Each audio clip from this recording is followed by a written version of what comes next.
পৃথিবীর যেই প্রান্ত থেকে যারা দেখছেন সবার জন্য শুভেচ্ছা, ভালোবাসা। নাটোর থেকে আমজাদ, সুনামগঞ্জ থেকে দেখছেন কামাল আহমেদ, অদুদ মোল্লা, কলকাতা, পশ্চিমবঙ্গ। আমি দেখতে পাচ্ছি সুইডেন থেকে আমার ভাই নাজিবুল, জি আপনার জন্য শুভেচ্ছা। ইলিয়াস আহমেদ ডেনমার্ক থেকে দেখছেন। মালদ্বীপ থেকে দেখছেন শফিকুল ইসলাম। সবাই ভালো আছেন না? দর্শক, আহ রাত বেশি হয়ে যাচ্ছে বোধহয় না অনেকের জন্য। আমি সংক্ষিপ্ত খবরগুলো দেব আপনাদের একটা করে। প্রথম খবর, এবার ইরান ইন্টারন্যাশনাল জানিয়েছে ট্রাম্পকে হত্যায় একটা নতুন স্পেশাল ফোর্স গঠন করেছে ইরান। পাশাপাশি ইসরায়েল ট্রাম্পকে হত্যায় ইরানের বিশেষ পরিকল্পনা প্রকাশ করেছে। ২ নম্বর খবর, ট্রাম্প আয়াতুল্লাহ আলী খামেনির জানাজা দেখে রীতিমতো ভড়কে গেছেন। নতুন করে তিনি আবার বললেন তার ইচ্ছে করে পুরো ইরানিদেরকে ওপারে পাঠাতে। ৩ নম্বর গুরুত্বপূর্ণ খবর, আমাদের প্রিয় দল বিএনপি ক্রমান্বয়ে নিজেরা নিজেদের বিপদের দিকে টেনে নিয়ে আসছে। আমি প্রথমে বিএনপির কিছু খবর দেব। বিএনপি মানে আমাদের দেশের খবর চাইছেন, তারপরে আমি ইরানের গুরুত্বপূর্ণ অনেকগুলো খবরে চলে যাব। বাংলাদেশের খবরটা যেহেতু সংক্ষিপ্ত দেব তাই শুরুতে দিচ্ছি, পরে আমি ইরানের ডিটেল খবরে যাব। সাম্প্রতিক সময়ে আমরা দেখেছি যে বাংলাদেশের কোনো একটি অঞ্চলে বিএনপি সমর্থিত অঙ্গ সংগঠনের যুবদলের মেবি কোনো এক নেতা কোনো এক ব্যক্তির বিশেষ জায়গা চেপে ধরেছিলেন। যখন তারেক রহমান বলছেন দুর্নীতির টুটি চেপে ধরবেন, তারেক রহমান তার দেশবাসীকে বলছেন তিনি দুর্নীতির টুটি চেপে ধরবেন, তখন তার দলের অনুসারীরা বিশেষ জিনিস চেপে ধরছে। প্রথম। দ্বিতীয়ত হলো, গুলিস্তান ফুলবাড়ি অঞ্চলে একটি রাজনৈতিক দল যখন চাঁদাবাজি বিরুদ্ধে বিক্ষোভ করছিল তখন অপর একটি গ্রুপ তাদের উপর হামলা করে। এরপর আমরা দেখলাম ওই দলটি, নামই বলে দিচ্ছে জামায়াত ইসলাম, এটা নিয়ে রীতিমতো ঢাকাতে ব্যাপক বিক্ষোভের সৃষ্টি করছে। এই দুটো ঘটনার সংক্ষিপ্ত বিশ্লেষণ আমি এভাবে করতে চাই। ১৫ থেকে ১৬ বছর বাংলাদেশ এক দুর্ভোগের নাভিশ্বাসে আটকে ছিল, যার পরিণতি ছিল শেখ হাসিনার জন্য এক ভয়ঙ্কর ইতিহাস। পুরো রাজনৈতিক দলটিকে এক রাতের অন্ধকারে পালিয়ে যেতে হয়েছে দেশ ছেড়ে। যে দলটির কোনো নেতাকর্মী নিজেকে আওয়ামী লীগ পরিচয় দিয়ে সবার সামনে দাঁড়াতেই পারছে না, যে দলটি বাংলাদেশের বাথরুম থেকে শুরু করে প্রধানমন্ত্রী এবং রাষ্ট্রপতির ভবন পর্যন্ত দখলে রেখেছিল। বাংলাদেশে গত ১৬ বছরে মনে হয়নি যে এই দেশে আওয়ামী লীগ ছাড়া একটা তেলাপোকা আছে, পিঁপড়া আছে, সব আওয়ামী লীগ। তাদের ক্ষমতা, দম্ভ, অহংকারে মাটিতে পা পড়ছিল না। একটা বৈষম্য বিরোধী প্ল্যাটফর্মের আন্দোলন যখন জুলাইতে গিয়ে গণবিপ্লব অভ্যুত্থান প্রতিষ্ঠা করে, তখন আমরা দেখলাম হাজারো লাশের বিনিময় সেই দলটিকে দেশ ছেড়ে পালাতে হয়েছে। একটি কর্মীকে দেখিনি প্রকাশ্যে এসে দাঁড়িয়ে কথা বলতে। এখন যারা কথা বলছেন সোশ্যাল মিডিয়াতে, সামনে আসতে পারছেন না। এই দম্ভের রাজনৈতিক দলটা হঠাৎ করে এই করুণ পরিণতি কেন? এটা কি তারা একদিন আগেও বুঝেছিলেন? বোঝেন নাই। তার প্রধান কারণ হলো সীমাহীন দুর্নীতি, লুটপাট, মানুষের উপর দমন পীড়ন, চাঁদাবাজি, মানুষের উপর গুম, খুন, ক্রসফায়ার, হত্যা, নানান রকম অপরাধ। এই ১৫-১৬ বছর ধরে বিএনপির সিনিয়র নেতারা এবং বিএনপির বেগম জিয়ার পরবর্তী যিনি প্রধান নেতা তারেক রহমান লন্ডনে বসে প্রতিদিন প্রতিটি বিষয় পর্যবেক্ষণ করেছেন। তার প্রত্যেকটা ঘটনা নজরদারিতে ছিল। তিনি লন্ডনে বসে যে স্বপ্ন দেখেছিলেন নতুন বাংলাদেশের, সেই নতুন বাংলাদেশের তার স্বপ্ন বাস্তবায়নের যাত্রা শুরু হয়ে গেছে। প্রায় তার ১০০ দিনের অধিক হয়ে গেছে সেই সময়টি। এই ১০০ দিন বা ১২০-৩০ দিনের মধ্যে আমরা যে বাংলাদেশ দেখছি বা তারেক রহমানের নেতৃত্বে বাংলাদেশ দেখছি, আমরা আশানুরূপ কোনো মানে বড় দিক নির্দেশনামূলক কিছু এখনো দেখিনি। তারেক রহমানের সাদাসিধে জীবন বা তিনি নতুন, নতুন যেমন তার ছবি প্রদর্শন করা যাবে না। পায়ে হেঁটে অফিসে যাওয়া, মসজিদে যাওয়া, পরিবারের সঙ্গে একটা সুন্দর সম্পর্ক সৃষ্টি, মানুষের সাথে সদাচরণ, মানুষকে ডেকে মঞ্চে নেয়া, খাল কাটতে যাওয়া, এই যে বিষয়গুলো জিয়াউর রহমানের রক্তের থেকে রক্তের ধারাবাহিকতা, এগুলো আমরা দেখেছি। তারেক রহমান যথেষ্ট চেষ্টা করছেন বিএনপির সম্মান বা সুনাম ধরে ফিরিয়ে আনতে। তার পরের কাতার থেকে ভালো করে লক্ষ্য করুন। আমরা দেখেছি মীর শাহে আলমকে পুরো বিএনপিকে তিনি লজ্জিত করেছেন। আবার তার সম্পদ ৮ গুণ বেড়ে গেছে ঘোষণা আসছে। বাংলাদেশের প্রতিটি প্রান্তে চাঁদাবাজি, টেন্ডারবাজির সাথে জড়িয়ে গেছে বিএনপির অঙ্গ সংগঠন। বাংলাদেশে শুধু বিভাগীয় শহর বাদ দেন, রাজধানী, বিভাগীয় শহর, জেলা শহর, থানা শহর, উপজেলা, ইউনিয়ন, প্রত্যেকটা জায়গায় রাস্তা দখল করে এখন চাঁদাবাজি চলছে। কোনো রাস্তা দিয়ে আপনি চলাফেরা করতে পারবেন না। একটা রাস্তার মধ্যে দেখবেন দোকান বসে গেছে, ছোট ছোট রাস্তার মধ্যে ফলের দোকান, তরকারির দোকান, হ্যাঁ, গার্মেন্টস প্রোডাক্ট, বিভিন্ন রকম হরেক রকম পণ্য। কেন? প্রশাসন, পুলিশ, পৌরসভা চেষ্টা করে রাস্তা পরিষ্কার করতে পারছে না, কারণ রাজনৈতিক দলের ছত্রছায়া এখানে ব্যবসায়ীরা বসে গেছে, চাঁদাবাজি করছে। আজকে পুলিশ সরাচ্ছে, কালকে তারা আবার বসে পড়ছে। অনিয়ম, দুর্নীতি, উচ্ছৃঙ্খলা, বিশৃঙ্খলা পুরো রাষ্ট্রের প্রত্যেকটি জায়গা আটকে ধরেছে। এই জিনিসগুলো তারেক রহমান আমাদের মাধ্যমেই আমরা তাকে বোঝাবার বা বলার চেষ্টা করছি, এগুলো শুনবেন। আপনি যত বড় পদক্ষেপ নিচ্ছেন, আপনার দল আপনার সুনাম নষ্ট করছে। অন্ডকোষ চেপে ধরার মতো ঘটনা, এটা বাংলাদেশের ইতিহাসে নতুন একটি রাজনীতির কি বলবো শিরোনাম হয়েছে। এই ঘটনাটা কত বড় কত ছোট তার চেয়ে বড় জিনিস, এটা এখন আওয়ামী লীগ বা বিএনপি বিরোধীদের জন্য একটা বড় অ্যাসেট হয়ে গেল। যখন তারেক রহমান বলছেন দুর্নীতির টুটি চেপে ধরবেন, তখন কেউ নিচের জিনিস চেপে ধরছে। এই শিরোনাম হয়ে গেছে সোশ্যাল মিডিয়াতে। তার মানে তারেক রহমানকে এখন তার দলের মধ্যে সবচেয়ে বড় শুদ্ধি অভিযান চালাতে হবে। তিনি যত বড় বড় ভালো কাজ করছেন, সব কাজ ম্লান হয়ে যাচ্ছে তার দলের নেতাকর্মীদের জন্য। কারণ তার পরবর্তী যারা আছেন রাষ্ট্রের পদে এবং সেই পদ থেকে শুরু করে একদম মাস্ট পিপুলের কাছে যে নেতারা আসছেন, এরা সবাই চাঁদাবাদের সাথে জড়িয়ে গেছে। অধিকাংশ, সবাই বলবো না, অধিকাংশ জড়িয়ে গেছে লুটপাটে। যারা এই পদ পেয়েছেন তারা সেই পদের সাইনবোর্ড বিক্রি করে এখন আমি কি বলবো বিএনপিকে মানুষের কাছে অপ্রিয় করে তুলছেন। এই বিষয়গুলো খুব দ্রুত তাকে পদক্ষেপ নিতে হবে। কোনো জায়গায় সুষ্ঠুভাবে চলা যাচ্ছে না। প্রতিটি রাষ্ট্রের মনে হচ্ছে কোনো বাপ মা নাই। মেয়ের পরীক্ষা কেন্দ্রে যেতে পারছি না, রাস্তার মধ্যে সব জ্যাম। গ্রামের রাস্তা এখন জ্যাম। ফুলবাড়ি জামাতের সাথে যে ঘটনাটি ঘটলো, জামাত এটাকে রাজনৈতিকভাবে এখন গ্রিপে নিয়ে গেল, খেলছে। কেন? চাঁদাবাজি বিরুদ্ধে মিছিল করলে সেই মিছিলে হামলা করতে হবে। সেই হামলাটির কারণে বিএনপি লাভ হলো। আমরা কি দেখিনি জুলাই ঘটনায় ছাত্রীদের উপর ছাত্রলীগ যে হকি স্টিক, তারপরে রড টড নিয়ে হামলা করার পর ফলটা কি হয়েছে, আওয়ামী লীগের পরিণতি কি হয়েছে? বিএনপিকে এই ঘটনাগুলো থেকে শেখে নাই। একদল আছে বিএনপির কোনো সমালোচনা করবে না, যে বিএনপি ধ্বংস হয় হোক, তার কি যায়, সে শুধু পদ পেলেই হয়। গুরুত্বপূর্ণ পদ বাগানোর জন্য সবকিছুকে সে ক্লিন পরিষ্কার করে বলবে। আমরা যারা সমালোচনা করি আমরা খারাপ হয়ে যাব, আমরা গুপ্ত হয়ে যাব। কিন্তু আমরা যে এই সমস্যাগুলো বলে দলটাকে ওই দস্যুমুক্ত করতে চাই, এটাকে বোঝার চেষ্টা করেন না। হাসিনা বানাতে চাই নাই দলটাকে, এটা আমাদের প্রিয় দল। আমরা যেটুকু বুঝতেছি যে বিএনপিকে এখন বিএনপি সবচেয়ে বড় বিপদে ফেলছে। বিএনপিকে আওয়ামী লীগ বানাবার চেষ্টা করছে বিএনপির বহু নেতারা। তাদের লোভ, তাদের হিংসা, তাদের কি বলবো পেশি শক্তির ব্যবহার, মানুষের উপর জুলুম, প্রত্যেকটা ক্ষেত্রে ক্ষমতার অপব্যবহার বিএনপিকে আওয়ামী লীগের দিকে নিয়ে যেতে পারে। এখান থেকে বিএনপিকে রক্ষা করতে হবে। আসেন আমরা মূল খবরে চলে যাই।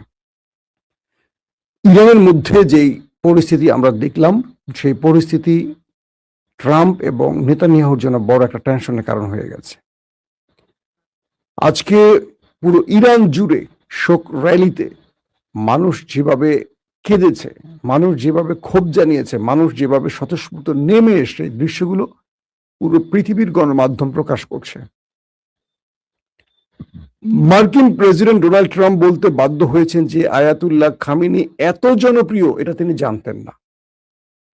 তিনি মনে করতেন যে তাকে স্ট্রাইক করলে বা মেরে ফেললে পুরো মানুষ ট্রাম্পকে ধন্যবাদ দেবে, রাস্তায় নেমে সরকার পতন ঘটাবে। এখন তিনি দেখছেন তার উল্টোটা, রীতিমতো তিনি অবাক। সেই জনগোষ্ঠী এখন ইরানের সরকারের কাছে চাপ দিচ্ছে, মানে ইরানের যে জনগণরা রাস্তায় নেমেছে লক্ষ লক্ষ কোটি কোটি মানুষ, তারা বলছে প্রতিশোধ চায়, তারা ট্রাম্প এবং নেতানিয়াহুর জীবন চায়। আজকে বড় বড় গণমাধ্যমে দেখবেন এই শিরোনামগুলো হয়েছে। যেভাবে আয়াতুল্লাহ আলী খামেনিকে হত্যা করা হয়েছে, একই পরিণতি, অর্থাৎ তার প্রতিশোধ যেন ওই দুই নেতার উপর আসে, ট্রাম্প নেতানিয়াহুর উপর। যুক্তরাজ্য ভিত্তিক ইরান ইন্টারন্যাশনাল একটি সংবাদ প্রচার করেছে। সেখানে বলা হচ্ছে যে মার্কিন প্রেসিডেন্ট ডোনাল্ড ট্রাম্প তিনি বলছেন ওয়াশিংটন ইরানের সঙ্গে সম্ভবত একটি চুক্তিতে পৌঁছানোর কাছাকাছি রয়েছে। তবে তিনি সতর্ক করে দিয়ে বলেন কোনো চুক্তি না হলে যুক্তরাষ্ট্র কাজ শেষ করে দেবে, অর্থাৎ ইরানকে পুরো ধ্বংস করে দেবে। তিনি আরো বলেন দেশটি কয়েক ঘন্টার মধ্যে ইরানের সেতু ও বিদ্যুৎ কেন্দ্রগুলো ধ্বংস করে দিতে পারে যদি এই চুক্তিটি সম্পন্ন না হয়। দ্বিতীয় বিষয়টি, তেহরানে নিহত সর্বোচ্চ নেতা আয়াতুল্লাহ আলী খামেনির জানাজায় অংশ নেয়া ইসলামিক প্রজাতন্ত্রের সমর্থকদের মধ্যে মার্কিন প্রেসিডেন্ট ডোনাল্ড ট্রাম্প এবং ইসরায়েলি প্রধানমন্ত্রী বেনিয়ামিন নেতানিয়াহুকে পলাতক আসামি হিসেবে চিত্রিত করে একটি বড় পোস্টার প্রদর্শন করা হয়েছে এবং তাদের জীবনের মূল্য ঘোষণা করা হয়েছে। এটি খুবই সিগনিফিক্যান্ট একটি ঘটনা। ইসরায়েলের প্রতিরক্ষা মন্ত্রী ইসরায়েল কাটস তিনি আজকে বলেছেন ভবিষ্যতে ইরানের যে কোনো নেতা ইসরায়েলের ক্ষতি করার চেষ্টা করলে তার পরিণতি সাবেক সর্বোচ্চ নেতা আলী খামেনির মতোই হবে। অর্থাৎ যদি ইসরায়েলের কোনো নেতাকে গুপ্ত হত্যা বা হত্যার কোনো পরিকল্পনা করে ইরান, তাহলে ইরানের পরিণতি ওই খামেনির মতো হবে, এটি ইসরায়েলের প্রতিরক্ষা মন্ত্রী জানিয়েছেন। ইরানের সেনাবাহিনীর মুখপাত্র বলেছেন সামরিক বাহিনী সম্পূর্ণ প্রস্তুত ছিল এবং নিজেদের যুদ্ধ ক্ষমতা বাড়াতে যুদ্ধবিরতিকে কাজে লাগিয়েছে। অনুষ্ঠানের দায়িত্বে থাকা কর্মকর্তারা জানিয়েছেন সোমবার তেহরানের সাবেক সর্বোচ্চ নেতা আলী খামেনির জানাজার মিছিল ছিল প্রায় 12 কিলোমিটার দীর্ঘ লম্বা লাইনের। যৌথ সামরিক তথ্য কেন্দ্র জানিয়েছে হরমুজ প্রণালীর দক্ষিণাঞ্চলীয় পথটি বাণিজ্যিক জাহাজ চলাচলের জন্য উন্মুক্ত রয়েছে, তবে ওই এলাকায় সামুদ্রিক নিরাপত্তার ঝুঁকি মাত্রা উল্লেখযোগ্য পর্যায়ে রয়েছে। দর্শক, এখানে কয়েকটা বিষয় আপনাদের একটু আমি জানিয়ে রাখছি। সেটা হলো, আমি যে খবরগুলো দিয়েছিলাম এটা ছিল ইরান ইন্টারন্যাশনাল নিউজ থেকে দিয়েছি। একটা বিষয় একটু আপনাদেরকে খোলামেলা আগে জানিয়ে রাখি, ইরান আদৌ আমেরিকার প্রেসিডেন্ট ডোনাল্ড ট্রাম্পকে হত্যা করবে কি করবে না, ইরানের পক্ষ থেকে এই ঘোষণাটি আসেনি। ইরানের জনগণ প্রতিশোধ দিতে বলেছে এবং ইরান বলছে তারা প্রতিশোধ নেবে, সেটা একটা বৈধ যুদ্ধের মাধ্যমে, কোনো ব্যক্তিকে অ্যাসাসিনেশন বা এরকম কোনো বিষয় ইরান বলেনি। ইরান ইন্টারন্যাশনাল বলছে যে ইরান তাদের আইআরজিসির নেতৃত্বে একটি নতুন স্ট্রাইক ফোর্স বা একটি বিশেষ স্পেশাল ফোর্স মুখতার নামে একটি স্পেশাল ফোর্স গঠন করেছে, যাদেরকে দায়িত্ব দেয়া হয়েছে ট্রাম্প এবং নেতানিয়াহুকে ওপারে পাঠানোর জন্য। কে বলছে? ইরান ইন্টারন্যাশনাল, এটা যুক্তরাজ্য ভিত্তিক একটি গণমাধ্যম। তারা বলছে যে ইরানের আইআরজিসি বিপ্লবী গার্ড কোর যে বাহিনীটি আছে তাদের নেতৃত্বে একটি স্ট্রাইক ফোর্স বা একটি গুরুত্বপূর্ণ স্পেশাল ফোর্স তৈরি করা হয়েছে মুখতার নামে। তারা এদেরকে পরিকল্পিত ওপারে পাঠাবে। ইসরায়েল বলছে যে ট্রাম্পকে হত্যার জন্য ইরানের টাকা দিয়ে ইরান বিশেষ সন্ত্রাসী ভাড়া করেছিল মেক্সিকান। আপনারা জানেন যে এর আগে ট্রাম্প নির্বাচনের আগে দুবার তার উপর অ্যাটাক হয়েছে। দুবারের একবার তার কান ছিদ্র করে গুলি চলে গেছে, অল্পের জন্য মাথায় ঢোকে নেয়, আরেকবার অল্পের জন্য বেঁচে গেছেন। থার্ড সাংবাদিক সম্মেলনের সময় সেখানে গুলির ঘটনা ঘটেছে মোট 3 বার, দুবার নির্বাচনের আগে, একবার প্রেসিডেন্ট হওয়ার পর। সাম্প্রতিক সময়ে নেতানিয়াহুর সাথে ট্রাম্পের বিরোধ লক্ষ্য করা গেছে। আপনারা জানেন যে আমেরিকার 4 জন বা 6 জন প্রেসিডেন্ট গুপ্ত হত্যায় প্রাণ হারিয়েছে, জন এফ কেনেডি থেকে শুরু করে লিঙ্কন, অনেকে। তো মজার বিষয় হলো এই মুহূর্তে ট্রাম্প যে সিদ্ধান্তগুলো নিচ্ছেন যুদ্ধ বন্ধের, এই সিদ্ধান্তগুলো ইসরায়েলের বিরুদ্ধে চলে গেছে। এবং ইসরায়েল নিজে বলছে ইরান ট্রাম্পকে হত্যার পরিকল্পনা করছে। ইসরায়েল বলছে ইরান ট্রাম্পকে হত্যার পরিকল্পনা করছে। তার মানে হলো ট্রাম্পকে আর ইরানকে মারা লাগবে না। এখন কাম ওই পার থেকেই করবে, করে ইরানের ঘাড়ে দোষ চাপানো হবে, এটা কনফার্ম থাকেন। এতে ইরানের একটা লাভ, তারা চুপ করে থাকবে, শত্রুই তাকে মেরে দিবে, প্রতিশোধ নিয়ে শেষ, তাতে ইরানের যা হয় হোক। আর ইসরায়েলের লাভ, এই দোষ ইরানের ঘাড়ে চাপিয়ে তারা তাদের শত্রুকে সরিয়ে দিল, যে শত্রু তাদের অনুমতি ছাড়া ইরানকে বিজয়ী করে যুদ্ধবিরতি ঘটিয়েছে বা ইরানের শর্ত মেনে। এখন প্রশ্ন হলো, আমেরিকার প্রেসিডেন্ট ডোনাল্ড ট্রাম্প কতটা নিরাপদ আছেন? তিনি তো ইসরায়েল বা মোসাদের পরিকল্পনায় ইরানের মধ্যে স্ট্রাইক চালিয়ে খামেনিকে হত্যা করলেন, ওকে, তিনি খুব বড় বিজয়ী হয়ে গেলেন, বিষয়টা এরকম না। এখন তাকে তার শত্রু যদি তার ঘরের বন্ধু হয়ে যায়, ইসরায়েলই তার শত্রু হয়ে যায়, কারণ ইসরায়েল যেটা চাইবে সেটাই হবে। যে জন এফ কেনেডি ইসরায়েলকে নিউক্লিয়ার বা অ্যাটম বোমা বানাতে বাধা দিচ্ছিলেন, আর সেই সময় তিনি ওপারে চলে গেলেন, তো আমেরিকানরা জানে না তাদের ঘরের অন্দরমহল একেবারে বেডরুমে চলে গেছে ওই বিশেষ গুপ্ত ঘাতকরা? জানে। হয়তো খোঁজ নিয়ে দেখবেন ট্রাম্পের যে 200 নিরাপত্তা রক্ষী, এর মধ্যে 100 জনই ওদেরই লোক, আমেরিকার, কিন্তু ওদেরই লোক, ওদের মানে পেইড। পৃথিবীটা চলে শুধু অর্থের উপরে। ধরেন একটা উদাহরণ দেই, জিয়াউর রহমানকে যারা হত্যা করেছেন তার মধ্যে কি জিয়ার খুব কাছের লোক ছিলেন না? শেখ মুজিবকে যারা হত্যা করেছেন সেখানে কি শেখ মুজিবকে বিএনপি মেরেছে না জামাত মেরেছে? মেরেছে তো আওয়ামী লীগের লোকেরাই, বা আওয়ামী লীগের অনুগ্রহ প্রার্থী লোকেরাই মেরেছে। তারেক রহমানের ডানে বামে যতগুলি লোক দেখতেন যারা সর্বোচ্চ চামচামি করবে, যারা একদম তারেক রহমান বলে মুখে ফেনা তুলে ফেলবে, এরাই হলো সবচেয়ে বেশি ভয়ঙ্কর লোক। বুঝতে পারছেন? এগুলো সবাই বোঝে। তো ইরান যে থ্রেটটা দিয়েছে, এই থ্রেটের বাস্তবায়ন এখন ইসরায়েল করে দিতে পারে, এই একটা ব্যাপার বা ভয় একটা আছে। ট্রাম্প আবারও হুমকি দিয়েছে ইরানকে ধ্বংস করে ফেলার। ট্রাম্প এই হুমকি ডুমকি দিচ্ছে, কিন্তু এখন নিজের অবস্থা নিয়ে টেনশনে আছে। ইসরায়েল এবং ট্রাম্প, মানে নেতানিয়াহু এবং ট্রাম্প টেনশনে আছে, এই কারণে ইরান তার শোক দিবসে পুরো পৃথিবীকে এক করে ফেলেছে। রাশিয়া, চীন ইরানের পাশে দাঁড়িয়েছে এবং রাশিয়া বলছে শেষ পর্যন্ত ইরানের সঙ্গে থাকবে। আবার ইরান ইতিমধ্যে চীন তাদের নিউক্লিয়ার মিসাইল উৎক্ষেপণ করতে, মানে পরীক্ষা চালাতে যাচ্ছে। সবকিছু মিলে ইউক্রেনের উপর রাশিয়া ম্যাসিভ আকারে অ্যাটাক করেছে, সেই অ্যাটাকগুলো করেছে ইরানের ড্রোন এবং মিসাইল দিয়ে, যে তাণ্ডবে পুরো ইউক্রেন লণ্ডভণ্ড হয়ে গেছে। তার মানে ইরান ক্রমান্বয়ে তার শক্তি বাড়াচ্ছে এবং সেই শক্তিমত্তা পৃথিবীকে দেখাচ্ছে বিভিন্ন স্ট্রাইলে। এখন ইরান যে নতুন করে শোক দিবসের ঘোষণা দিয়েছে, তারা কঠিন প্রতিশোধ নেবে। এই প্রতিশোধটাকে আমরা বলতে পারি আগামী দিনে একটা মহাযুদ্ধের আশঙ্কা সৃষ্টি করতে পারে, কারণ ইসরায়েল কোনোভাবে ইরানের সাথে আমেরিকার এই চুক্তিকে টিকতে দেবে না। ইসরায়েল কোনো না কোনোভাবে ফলস ফ্ল্যাগ অপারেশন হোক বা কোনো না কোনোভাবে এটাকে ভাঙবে, আবার একটা যুদ্ধের ডঙ্কা বাজবে।